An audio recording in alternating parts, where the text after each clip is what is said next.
പാലായിൽ ആലപ്പുഴ സ്വദേശിയായ യുവാവിനെ കുത്തിക്കൊലപ്പെടുത്തിയത് കാമുകിക്ക് മെസ്സേജ് അയച്ചുവെന്ന കാരണത്താൽ പ്രതിയായ ബിനീഷിന്റെ കാമുകിക്ക് കൊല്ലപ്പെട്ട വിപിൻ മെസ്സേജ് അയച്ചിരുന്നു. ഇത് ബിനീഷ് അറിഞ്ഞതിനെ തുടർന്നായിരുന്നു കൊലപാതകം.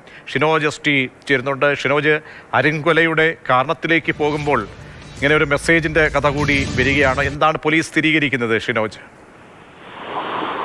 പ്രജീഷ്, ആദ്യഘട്ടത്തിൽ പോലീസ് സ്ഥിരീകരിച്ച കാര്യം ഈ മദ്യലഹരിയിലുള്ള കൊലപാതകമാണ് എന്ന കാര്യമാണ് പോലീസ് ആദ്യഘട്ടത്തിൽ പറഞ്ഞിരുന്നത്. എന്നാൽ നിലവിൽ പോലീസിന്റെ കണ്ടെത്തൽ എന്ന് പറയുന്നത്, അതായത് ഈ പ്രതിയെ കൂടുതൽ ചോദ്യം ചെയ്തതിൽ നിന്നാണ് അത്തരത്തിലൊരു കാര്യം കൂടി പോലീസിന് വ്യക്തമായത്. അതായത് ഈ കൊല്ലപ്പെട്ട വിപിൻ കഴിഞ്ഞ ദിവസം ഇത്തരത്തിൽ ഈ പ്രതിയായിട്ടുള്ള ബിനീഷിന്റെ കാമുകിക്ക് മെസ്സേജ് അയച്ചു. ഇത് ഇന്നലെ ഉണ്ടായ, അതായത് ഇന്നലെ ഇവർ ആലപ്പുഴ സ്വദേശികളാണ്. ഇന്ന് ഇവർ കഴിഞ്ഞൊരു 1.5 മാസമായി പാലയിലാണ് ഒരു വീട് വാടകയ്ക്ക് എടുത്താണ് അവിടെ താമസം തുടരുന്നത്. വെൽഡിംഗ് ജോലിയാണ്. അപ്പോൾ ഇന്നലെ ഇവർ പൂർത്തിയാക്കിയ ഒരു വീടിന്റെ പാല് കാച്ചൽ നടക്കുന്നുണ്ട്. അതിന്റെ ഒരു ആഘോഷം എന്നോണം അവിടെ ഒരു മദ്യപാന സദസ്സൊക്കെ ഉണ്ടായിരുന്നു.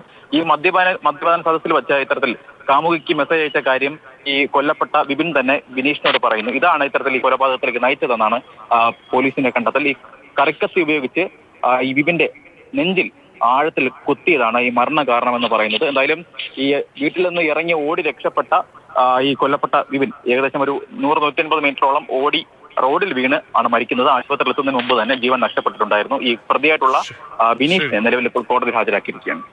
ശരി, ഷിനോജ് എസ്.ടി വിവരങ്ങൾ നൽകിയത്. അപ്പോൾ അരുൺകലയുടെ കാരണങ്ങളിലേക്ക് പോകുമ്പോൾ മെസ്സേജുമായി ബന്ധപ്പെട്ടുള്ള പകയാണ് ഈ കൊലപാതകത്തിലേക്ക് നയിച്ചത് എന്നാണ് അറിയാൻ കഴിയുന്നത്. ഷിനോജാണ് വിവരങ്ങൾ നൽകിയത്.